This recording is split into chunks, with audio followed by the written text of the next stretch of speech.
नमस्कार, जनतंत्र टीवी देख रहे हैं आप। मैं हूं आपके साथ कोमल गंगवार।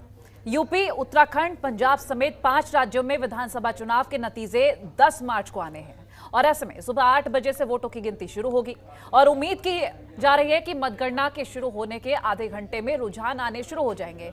इस समय ईवीएम स्ट्रांग रूम में रखी गई है और मतगणना के दिन यानी कि गुरुवार को सुबह वहां से निकाली जाएगी और यूपी समेत 5 राज्यों की जनता ही नहीं बल्कि पूरे देश के लोगों की इन चुनावों के नतीजों पर नजर है और इंतजार है। वैसे एग्जिट पोल के मुताबिक यूपी में बीजेपी तो पंजाब में आम आदमी पार्टी की सरकार बन रही है। अगर गोवा की बात करें तो बीजेपी और कांग्रेस में कांटे की टक्कर नजर आ रही है। कुछ ऐसा ही हाल देवभूमि उत्तराखंड का भी है। अब कल जब ईवीएम का पिटारा खोलेगा तभी पता चल सकेगा कि आखिर किसके सर जीत का ताज सजेगा और किसे करारी हाल मिलेगी।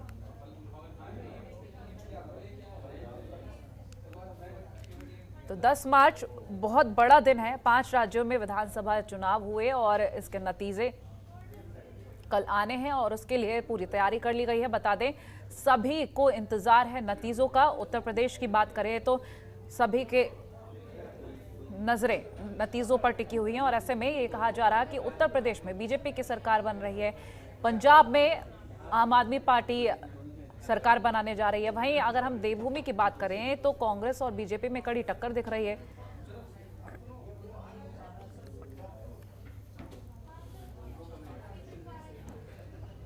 तो किस जगह पर क्या स्थिति है, क्या तैयारियां हैं, ये जानेंगे। हमारे साथ संवाददाता जुड़ रहे हैं। लखनऊ से अवनीश कुमार हमारे साथ जुड़ेंगे, लखनऊ से ही ओम पांडे हमारे साथ जुड़ेंगे और चंडीगढ़ से ओपी शर्मा हमारे साथ लाइव जुड़ रहे हैं।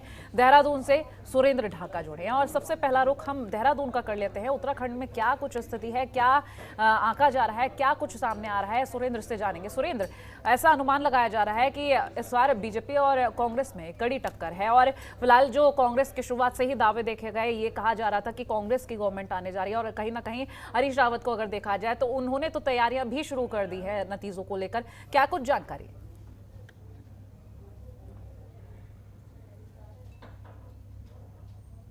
एग्जिट पोल नहीं है, क्योंकि अगर आप पिछले 30 एग्जिट पोल का आंकड़ा उठाकर देखेंगे तो उनमें से 25 बार ये आंकड़े फेल हुए। तो इनकी क्रेडिबिलिटी पर ही पहली बात सवाल है। दूसरी बड़ी बात आपने की नेक टू नेक यहाँ मुकाबला है। नेक टू नेक नहीं, देखिए मुझे ऐसा लगता है अभी भी कि जिसकी भी सरकार आएगी वो पूर्ण बहुमत की आएगी, क्योंकि लेकिन इस बार ऐसा जरूर होगा कि जैसे अब परिणाम कल आने शुरू होंगे, सुबह 8 बजे मतगणना शुरू होगी, पहले घंटे में पोस्टल बैलेट की गिनती होगी और उसके बाद ईवीएम की गिनती शुरू हो जाएगी। इस बार उत्तराखंड में बसपा जरूर दस्तक देने जा रही है। जहां जहां से पार्टी शुरुआत हुई है उत्तर प्रदेश में, वहां पार्टी दिखाई नहीं दे रही है, लेकिन इस बार जलवा उत्तराखंड में जरूर देखने को मिलेगा। 2-3 सीटें मैं बता देता हूं आपको जहां से बसपा के प्रत्याशी जीत करा सकते हैं। पहली लक्सर है, दूसरी मंगलौर और तीसरी झबरेड़ा। ये 3 विधानसभाएं ऐसी है जहां जो मुख्य पार्टियों का मुकाबला बसपा से है। एक जगह बीजेपी, लक्सर में बीजेपी और बसपा में मुकाबला है, वहीं झबरेड़ा में कांग्रेस और बसपा में मुकाबला है। मंगलौर में त्रिकोणीय मुकाबला है, लेकिन बसपा अगर आप देखेंगे तो अभी सबसे ज्यादा आगे चल रही है। अब जब ये एग्जिट पोल की जो नतीजों पर मैं पहले ही सवाल उठा चुका हूँ, अब जब ये कल मतगणना शुरू होगी उसके बाद आप देखेंगे कि कैसे ये एग्जिट पोल धाराशायी होते हैं। मतलब मुझे ऐसा लगता है कि एग्जिट पोल धाराशायी हो जाएंगे, क्योंकि जिस तरह के एग्जिट पोल मैंने देखे हैं, इस तरह का बूम उत्तर प्रदेश की, जिस तरह आपने बात की थी, उत्तर प्रदेश में इस तरह का बूम नहीं है जो 2017 के विधानसभा चुनाव में था। अगर एक विधायक खड़े होकर कान पकड़कर मंच से माफी मांग रहा हो तो आप अंदाजा लगाइए कितना विरोध है। विधायकों को लगातार पब्लिक ने खदेड़ा है, गांव में घुस दिया है। तो ऐसी स्थिति में ये एग्जिट पोल मेरी समझ से परे है। बात की उत्तराखंड के, हरीश रावत तैयारी कर रहे हैं। देखिए, कोई भी राजनीतिक पार्टी की अगर बात करेंगे कोमल, तो कोई राजनीतिक पार्टी जब तक परिणाम नहीं आ जाता और वो हार नहीं मानती, और उसे हार मानना भी नहीं चाहिए, क्योंकि परिणाम से पहले यदि हार जाएंगे तो फिर जो एनडी तिवारी एक बार मुख्यमंत्री बने थे उत्तराखंड के, आपको ध्यान होगा, तो हरीश रावत उस समय पार्टी के प्रदेश अध्यक्ष हुआ करते थे। तो जैसे जैसे परिणाम आए, नेक टू नेक मामला चल रहा था और हरीश रावत ने एक बयान दे दिया कि हम चुनाव हार गए, और वो क्लिप लेकर नारायण दत्त तिवारी दिल्ली चले गए और उन्होंने कहा कि ये चुनाव हराने में लगे थे और पार्टी बहुमत में आ गई और एनडी तिवारी मुख्यमंत्री बन गए। इसी एक इस लफ्ज के चक्कर में एनडी तिवारी मुख्यमंत्री बने और हरीश रावत को जाना पड़ा। हरीश रावत ये जानते हैं, पुराने खिलाड़ी हैं, 55 साल का राजनीतिक कैरियर है कोमल। तो जहां लोग सोचकर खत्म कर देते हैं, हरीश रावत वहां से शुरू करते हैं। हरीश रावत का उत्तराखंड की राजनीति में एक बहुत बड़ा कद है। और यही वजह है कि उन्हें मालूम है कि जनता ने क्या किया है।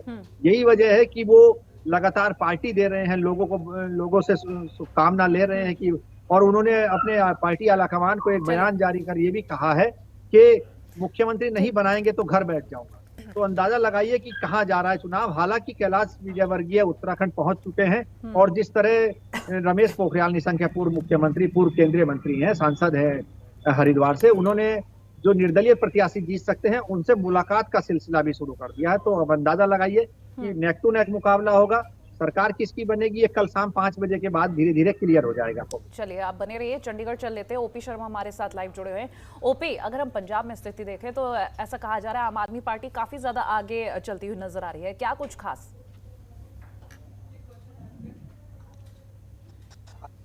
पूरी हो चुकी है और आज जो फाइनल राउंड की जो काउंटिंग रिहर्सल थी वो भी पूरी हो चुकी है। अगर पंजाब की बात करें तो पंजाब में इस बार कुल 1304 प्रत्याशी मैदान में, जिनमें 92 महिलाएं और 2 ट्रांसजेंडर हैं। तो इन सब का जो भाग्य का फैसला है वो कल हो जाएगा। और पंजाब में 117 सीटों की मतगणना के लिए कुल 66 जो है मतगणना केंद्र बनाए हैं। और अगर राजनीतिक सिनेरियो की बात करें तो कहीं ना कहीं मुकाबला जो है आम आदमी पार्टी और श्रोमणी अकाली दल के बीच में देखने को मिल रहा है। पहले कहा जाता था कि सत्ताधारी कांग्रेस और आम आदमी पार्टी के बीच में कड़ा मुकाबला, लेकिन जब मतदान हुआ और आकलन किया गया तो कहीं ना कहीं जो चुनाव जो है वो श्रोमणी अकाली दल और आम आदमी पार्टी के बीच में देखता हुआ मिल रहा है। इन दोनों के बीच में कड़ी फाइट है। जाहिर सी बात है, अगर वर्तमान हालातों की बात करें तो कहीं ना कहीं पंजाब में आम आदमी सबसे बड़ी पार्टी बनती हुई दिखाई दे, लेकिन साथ में पंजाब में जो एक हंग असेंबली का भी जो इशारा करता हुए जा रहा है। सभी पार्टियों के अपने अपने जो है कहीं ना कहीं समीकरण खुद ही बिगड़े हुए थे, लेकिन कहीं ना कहीं आम जो श्रोमणी अकाली दल थी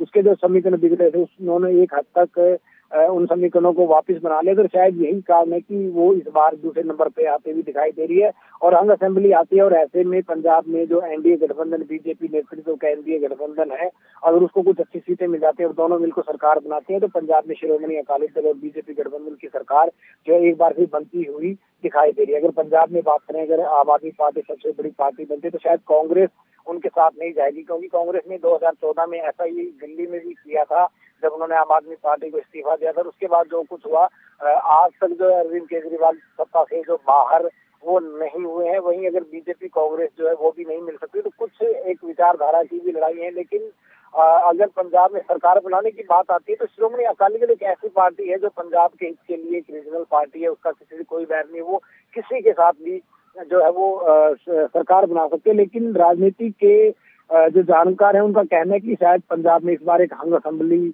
की तरफ बढ़ती जा रही है और सबसे बड़ी पार्टी अगर बनेगी तो आम आदमी पार्टी बनेगी। अगर उनको पूर्ण बहुमत मिलता है तो दिल्ली के बाद पंजाब एक ऐसा सूबा होगा जिसमें आम आदमी पार्टी जो सरकार बनाएगी। शायद ये एक राजनीति की एक नई शुरुआत होगी। शायद इसके बाद देश के अंदर आम आदमी पार्टी एक विकल्प के तौर पर कहीं ना कहीं उभरेगी और आम आदमी पार्टी को उससे काफी जो है फायदा होगा। वहीं बीजेपी ने 25 साल के बाद 72 सीटों पर चुनाव लड़ा। इससे पहले मैं आपके पास लौटूंगी और इसके बाद मैं आपसे कैप्टन अमरिंदर सिंह को लेकर बात करूंगी, लेकिन इस बीच हम चल लेते हैं अमेठी। हमारे साथ दिलीप जुड़ गए हैं वहां से।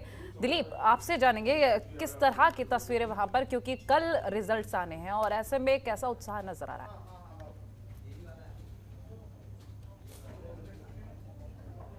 देखिए कोमल, आपको बता दें कि अगर लोगों के उत्साह के बारे में बात की जाए तो एग्जिट पोल आने के बाद जो जिनको सपा बीजेपी से प्यार था वो कहीं ना कहीं उत्साहित हैं, लेकिन अगर वहीं समाजवादी पार्टी और कांग्रेस के जो है समर्थकों की बात की जाए तो उसमें कहीं ना कहीं वो लोग हतोत्साहित हो गए हैं। एग्जिट पोल कहीं ना कहीं बीजेपी को पूर्ण बहुमत में सरकार उत्तर प्रदेश में बना रहा है, तो ऐसे में तमाम तरह का रुझान देखने को मिल रहा है। जिस तरीके से लोगों का, कुछ लोग कह रहे हैं कि नहीं ये एग्जिट पोल है, ये पूरी तरीके से सही नहीं है, कल हम एग्जैक्ट पोल पर विश्वास करेंगे, जो कल एग्जैक्ट पोल आएगा वो पूरी तरीके से वो होगा। लेकिन अगर ओवरऑल बात की जाए तो लोगों में कल के लिए खासा उत्साह है, क्योंकि लोकतंत्र का जो ये महापर्व है या जो है सरकार कल क्लियर हो जाएगी कि योगी आदित्यनाथ फिर से दोबारा जो है मुख्यमंत्री बनेंगे या फिर अखिलेश यादव आ रहे हैं या किसी अन्य कोई मुख्यमंत्री मुख्यमंत्री बनेगा। तो इस तरीके से लोगों में जो चौराहे की चर्चाएं हैं वो गर्म हो गई हैं, बाजार गर्म हो गए हैं। तो अगर ओवरऑल बात की जाए तो ये कल को लेकर लोग बहुत ही उत्साहित रहेंगे। जो घर में लोग हैं वो अपनी टीवी से चिपके रहेंगे, जो और समर्थक हैं वो कहीं ना कहीं जो स्ट्रांग रूम बनाया गया मतगणना स्थल वहां पर जाएंगे, वहां से करंट रुझान देखेंगे। तो इस तरीके से लोगों में खासा उत्साह देखने को मिल रहा है। कोमल, चलिए, आपका बहुत शुक्रिया ये जानकारी हमसे साझा करने के लिए। लखनऊ का रुख कर लेते हैं, हमारे साथ ओम पांडे वहां से लाइव जुड़े हैं। ओम, अगर हम यूपी की बात करें तो यूपी में बीजेपी और सपा की टक्कर शुरुआत से ही देखी जा रही थी। ऐसे में अगर एग्जिट पोल की बात करें, जो रुझानों की बात करें, तो ऐसा कहा जा रहा है कि 240 बीजेपी, 140 सपा, आसपास में ही इस तरह से सीट्स रहने वाली। फिलहाल क्या कुछ जानकारी? देखिए कोमल, सबसे बड़ी बात यह है कि जब हम 5 राज्यों के चुनाव की मतगणना की बात करते हैं तो उसमें सबसे महत्वपूर्ण जो प्रदेश है वो उत्तर प्रदेश है, और सभी की निगाहें उत्तर प्रदेश पर लगी हुई हैं, क्योंकि उत्तर प्रदेश ऐसा प्रदेश है जो देश का सबसे बड़ा आबादी का प्रदेश है। इसके साथ साथ आपको बता दें, उत्तर प्रदेश देश का दिल है, और उसके साथ ही उत्तर प्रदेश एक ऐसा प्रदेश है जो देश की राजनीति की दशा और दिशा और भविष्य को तय करता है। यही कारण है कि उत्तर प्रदेश की जो चुनाव का जब कल परिणाम आएगा उसके पहले सभी की निगाहें इस उत्तर प्रदेश पे लगी हुई हैं, क्योंकि उत्तर प्रदेश एक ऐसा रास्ता है जो केंद्र की राजनीति की भविष्य को तय करता है। लगातार जहां उत्तर प्रदेश में कई राष्ट्रपति, देश के प्रधानमंत्री को बनाने का काम उत्तर प्रदेश ने किया है। यही कारण है कि उत्तर प्रदेश में जहां लगातार लोगों की नजरें हैं उत्तर प्रदेश में कि लोगों की उत्तर प्रदेश का भविष्य और उत्तर प्रदेश की जो राजनीति है वो किसके हाथ में जो जनता है वो जनता सौंपने वाली है। क्योंकि सबसे बड़ी बात यह है कि चतुर्थ स्तंभ क्या कर रहा है कि निर्णय दे रहा है। शायद निर्णय देने का काम जो है वो जो है जनता का है, और जनता कल उस बात को निर्णय देगी कि आखिर उसने सत्ता की जो चाबी है वो किस राजनीतिक पार्टी को सौंपी है। ये कारण है कि 7 तारीख की शाम को जैसे ही एग्जिट पोल के जो तमाम एग्जिट पोल चैनल्स ने दिखाए हैं उस माध्यम से ये जरूर हुआ है कि उन्होंने एक पार्टी को लेकर के ये कहा कि सर्वेज जो उनके तमाम सर्वेज आए उसमें ये साफ कर दिया गया है कि बीजेपी की सरकार आ रही है। लेकिन समाजवादी पार्टी ने कल, अखिलेश यादव ने एक प्रेस कॉन्फ्रेंस की और सभी ने देखा जिस तरह से प्रेस कॉन्फ्रेंस में लगातार उन्होंने अपील की है, चाहे प्रशासनिक अधिकारी हों, चाहे उनके समाजवादी पार्टी के नेता हों, यहाँ तक कि जो युवा हैं उन तक युवा और उसके साथ साथ बाहरी जो पुलिस फोर्स के जो बल के जवान हैं और सभी से उन्होंने एक अपील की है। उस अपील के माध्यम से इस बात को कहा है कि लोकतंत्र को अगर बचाना है तो सभी को कल आगे आना होगा। तो इस बात को बखूबी समझा जा सकता है कि उत्तर प्रदेश में सियासत क्या हो गई है। उत्तर प्रदेश की सियासत बड़ी गर्म हो गई है, और जहां एक तरफ एग्जिट पोल ने तमाम जो सर्वेज हैं उनमें जिस तरह से चीजें खुलासा हुई हैं, और दूसरी तरफ जो कार्यकर्ताओं को लेकर लगातार अखिलेश यादव ने जो है वो लोगों से आह्वान किया है कि वो वहां पर मुस्तैद रहें, सभी आने जाने वाले विशेष नजर रखें, उसके साथ साथ पूरी तत्परता से वहां पर निगरानी रखते हुए मुस्तैद रहें। लेकिन सबसे महत्वपूर्ण ये है कि कल जब सुबह जो है उत्तर प्रदेश का भविष्य तय होगा, यानी उत्तर प्रदेश में जब मतगणना शुरू होगी तो सभी को सारी चीजें साफ हो जाएंगी कि आखिर जनता ने किन मुद्दों को पास किया है और किन मुद्दों को फेल किया है। उत्तर प्रदेश की अगर बात करें, उत्तर प्रदेश में यह जरूर कहा गया विकास का ऐसा मुद्दा रहा, किसानों के मुद्दे रहे, युवाओं के मुद्दे रहे। मुद्दे तो उत्तर प्रदेश में जाति जो राजनीतिक पार्टियां उन्होंने कई ऐसे मुद्दे दिए हैं, लेकिन अगर पिछले 5 सालों की बात करें तो क्या 5 सालों में जनता ने जो बीजेपी सरकार है उसको पास किया है? ये तो 5 साल के जो आंकड़े हैं, जो 5 साल का निर्णय है वो जनता तय करेगी, जनता निर्णय देगी, और कल सभी की निगाहें रहेंगी कि आखिर जनता क्या निर्णय देती है। लेकिन जिस तरह से उत्तर प्रदेश की सियासत की बात करते हैं, सब पूरी तरह सरगर्मियां तेज हैं, और माना जा रहा है कि दोनों के बीच में यानी समाजवादी पार्टी और भारतीय जनता पार्टी के बीच में सियासी कड़ी टक्कर मानी जा रही है। जैसा कि लगातार हम लोग भी जीरो ग्राउंड पर थे, लगातार लोगों से बातचीत की है, लोगों से जाना है, जो लोगों से परखा है कि आखिर किन मुद्दों पर उनका वोट जाएगा। तो वोट किस मुद्दे पर गया है ये कह पाना थोड़ा जल्दबाजी होगी, लेकिन लगातार इस बात को लेकर के ओवरऑल विकास को लेकर के एक महत्वपूर्ण एजेंडा रहा। लेकिन बीजेपी के उज्ज्वला योजना और उसके साथ राशन, इन तमाम योजनाओं को भुलाया नहीं जा सकता है। लेकिन सबसे बड़ी बात यह है कि क्या अखिलेश यादव ने जो पिछले 5 साल में जो अपने कार्य किए थे उनको गिनाया है, क्या जनता ने उनको भी पास किया है? इसका रिजल्ट जो है वो जनता देगी, और कल जनता के जो रिजल्ट जहां एक तरफ उसने अपना ईवीएम में बंद कर दिया है, और जब कल भविष्य में उसका खुलासा होगा, कल वो जब खुलेंगी तो जाहिर सी बात है उत्तर प्रदेश का भविष्य तय होगा। और भविष्य की बात करें तो बागडोर किसके हाथ में दी है ये कल कंफर्म होगा। जी कोमल, आप बने रहिए हमारे साथ। एक बार फिर से हम देहरादून चलेंगे, हमारे साथ लगातार सुरेंद्र बने हुए हैं। सुरेंद्र, हरीश रावत को लेकर हम बात कर रहे थे क्योंकि उन्होंने पार्टियां देना शुरू कर दी है, उन्होंने ये कहना शुरू कर दिया है कि हम सरकार बनाने जा रहे हैं और बहुत ही श्योर होकर वो कह रहे हैं। आपने भी कहा कि इस बार नतीजे कुछ अलग ही, क्योंकि एग्जिट पोल को लेकर जो बात कही जा रही है हो सकता है वो पलट जाए। फिलहाल इससे जुड़ी जानकारी लेंगे। हरीश रावत जो लगातार श्योरिटी के साथ बात कह रहे हैं उसको लेकर बात करेंगे।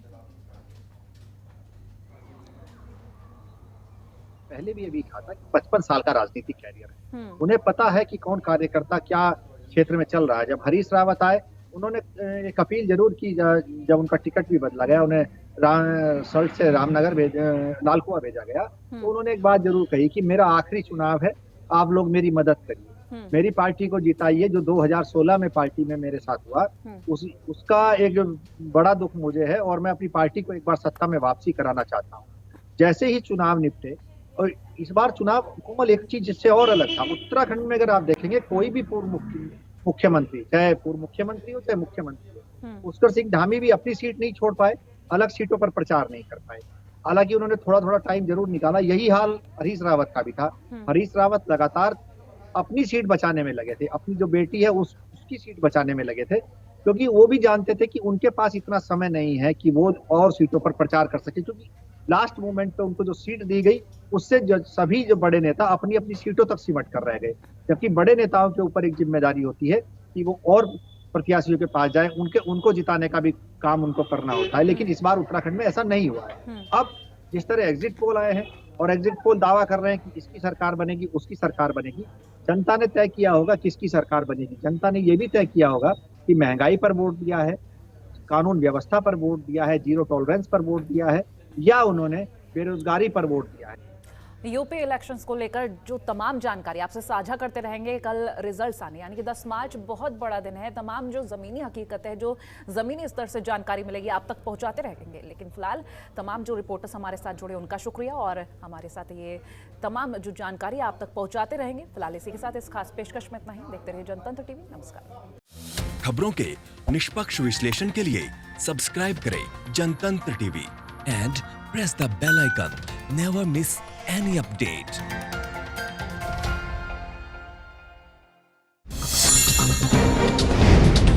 डाउनलोड कीजिए जनतंत्र टीवी ऐप को, जो कि अवेलेबल है गूगल प्ले और ऐप स्टोर पर। अधिक जानकारी के लिए अभी डाउनलोड करें।